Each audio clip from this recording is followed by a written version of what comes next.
کوئی لڑکی اپنے ہونے والے شوہر سے یہ نہیں کہہ سکتی کہ جب تک میں آپ کے نکاح میں ہوں آپ دوسری تیسری یا چوتھی شادی نہیں کر سکتے. کیوں؟ کیونکہ دوسری تیسری یا چوتھی شادی کرنے کی اجازت اللہ نے قرآن میں دی ہے. سورہ نساء سورہ نمبر 4 آیت نمبر 3 میں اللہ نے دی ہے. اور مسلمان لڑکی کی یہ شرط قرآن کی خلاف جا رہی ہے. کس حد تک کہ اللہ نے سورہ محمد صلی اللہ علیہ وسلم کی آیت نمبر 9 میں کہا، 7 سے 9 میں کہا کہ یہ لوگ یعنی چند مسلمان ایسے ہیں جو اللہ کی نازل کردہ کتاب یعنی کتاب کے احکامات میں سے چند چیزوں کو ناپسند کرتے ہیں تو اللہ ان کے تمام نیکیوں کو برباد کر دیں گے. اور یہاں تک اللہ نے سورہ محمد صلی اللہ علیہ وسلم سورہ نمبر 47 کی آیت نمبر 25 اور 26 آپ پڑھیں گے، اللہ سبحانہ تعالیٰ نے فرمایا کہ یہ لوگ جو اللہ نے نازل کیا اس کو ناپسند کرتے ہیں اور غیر مسلمانوں سے مل کر کہتے ہیں کہ اس مسئلے میں تو ہم تمہارے ساتھ ہیں، ہم کو بھی یہ اسلام کی چیز نہیں پسند. تو اللہ سبحانہ تعالیٰ فرماتے ہیں کہ موت کے فرشتے کیسے ان کی روح قبض کرتے وقت ان کو چہرے پر ان کی پیٹھ پہ مار مار کر ان کی روح کو قبض کریں گے اور کہیں گے کہ کیسے تو نے اس چیز کو پسند کیا جو اللہ کو ناپسند تھی اور اس چیز کو ناپسند کیا جو اللہ کی پسندیدہ چیز تھی. تو ایسی کوئی شرط ہم نہیں رکھ سکتے. اس کے علاوہ صحیح بخاری جلد نمبر 7 حدیث نمبر 5090 میں اللہ کے رسول محمد صلی اللہ علیہ وسلم نے ایک بہت اہم نصیحت نکاح کے تعلق سے کی ہے. وہ کیا ہے کہ کوئی بھی مسلمان مرد نکاح کرنے کے لیے ایک دیندار لڑکی کو چنے گا اور اسی طریقے سے مسلمان لڑکی بھی اگر کسی سے نکاح کرنا چاہے تو کسی دیندار مرد کو چنے گی نکاح کے لیے.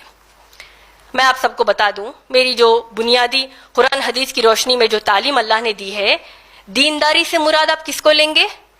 اس کو آپ بنیادی طور پر معاملت داری سے لیں گے، یعنی ہونے والا آپ کا جو شوہر ہے کیا وہ اپنے ماں باپ کے حقوق ادا کرتا ہے کہ نہیں، اس کے ساتھ ساتھ دوسرے رشتہ داروں کا حق ادا کرتا ہے کہ نہیں، حلال کماتا ہے کہ نہیں، اسی طریقے سے وہ خیرات و صدقات کرتا ہے کہ نہیں، رہن سہن میں سادگی پسند ہے یا نہیں. یہ معلومات کریے، نہ کہ یہ معلوم کریے کہ کتنا کماتا ہے، کون سے جہنمی ہیرو کی طرح لگتا ہے، کتنی پراپرٹیاں ہیں، اس کو ترجیح نہ دیجیے. تو ایک بنیادی بات آپ سب کو بتانی تھی.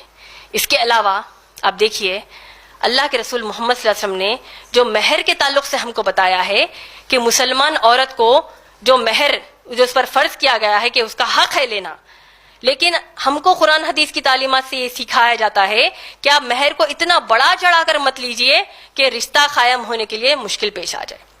یہ بھی ایک چیز ضروری تھی.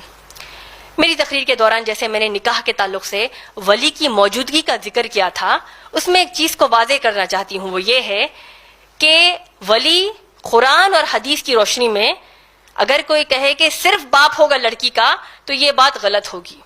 ولی اس کا باپ ہوگا ٹھیک ہے، لیکن صرف باپ ہونا کہنا یہ قرآن حدیث کی تعلیم سے ہم کو کوئی دلیل نہیں ملتی. مثال کے طور پر اگر کوئی مسلمان لڑکی، اس کا جو مسلمان ولی ہے یعنی اس کا باپ ہے، مسلمان لڑکی کسی مسلمان لڑکے سے نکاح کرنا چاہتی ہے اور ولی جو ہے وہ اجازت نہیں دیتا، نہیں مانتا، تو اسلامی حکومت کے تحت جو قاضی ہوتا ہے، یعنی اگر عام اعتبار سے بھی حکومت کے تحت جو قاضی ہوتا ہے وہ لڑکی کے دوسرے لازم شرائط کو پورا کرتے ہوئے نکاح پڑھوا دے گا. کیوں؟ کیونکہ اسلام میں لڑکی کی مرضی جو ہے وہ زیادہ اہم ہے بنسبت ولی کی موجودگی کے. یہ ایک بات بھی آپ کو بتا دینا چاہتی ہوں. اس کے علاوہ اس بات کا بھی خیال رکھیے کہ اللہ سبحانہ تعالیٰ نے سورہ نور کی آیت میں آیت نمبر 33 میں سورہ نور سورہ نمبر 24 کی آیت نمبر 33 میں اگر آپ کسی دیندار سے نکاح کرنا چاہتے ہیں لیکن دیکھتے ہیں کہ وہ غریب ہے، اللہ اس آیت میں فرماتے ہیں کہ تم شادی کرو، تم نکاح کرو، میں تم کو غنی کر دوں گا. یعنی اگر کوئی مسلمان عورت دیکھے کہ جس سے وہ نکاح کرنا چاہتی ہے وہ دیندار ہے لیکن وہ غریب ہے تو اس کو چاہیے کہ انشاءاللہ وہ نکاح کر لیں، کیونکہ اللہ اس مسلمان عورت کو اس مسلمان مرد کی زندگی میں خوب خوشیاں، خوب انعامات کا اللہ اس کو ذریعہ بنا دیں گے. تو یہ انشاءاللہ بات کا لحاظ رکھیے. اسی اعتبار سے جیسے میں نے کہا کہ مہر بڑا چڑھا کر مت لیجیے، جو منیمم مہر جس کو آپ کہہ سکتے ہیں. احادیث میں جیسے لوہے کی انگوٹھی کا ذکر آیا ہے، صحیح بخاری جلد نمبر 7 کے بے شمار احادیث میں آیا ہے.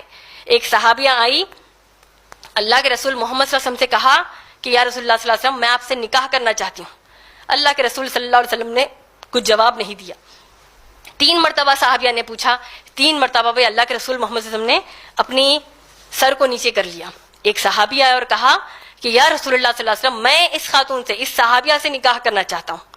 اللہ کے رسول محمد صلی اللہ علیہ وسلم نے آج کی طرح، آج اگر ہمارے ساتھ کچھ ایسا واقعہ پیش آتا تو ہم لڑکی سے پوچھتے کہ جہیز دینے کے لیے کیا ہے، اللہ کے رسول محمد صلی اللہ علیہ وسلم نے صحابی سے پوچھا کہ مہر دینے کے لیے کیا ہے۔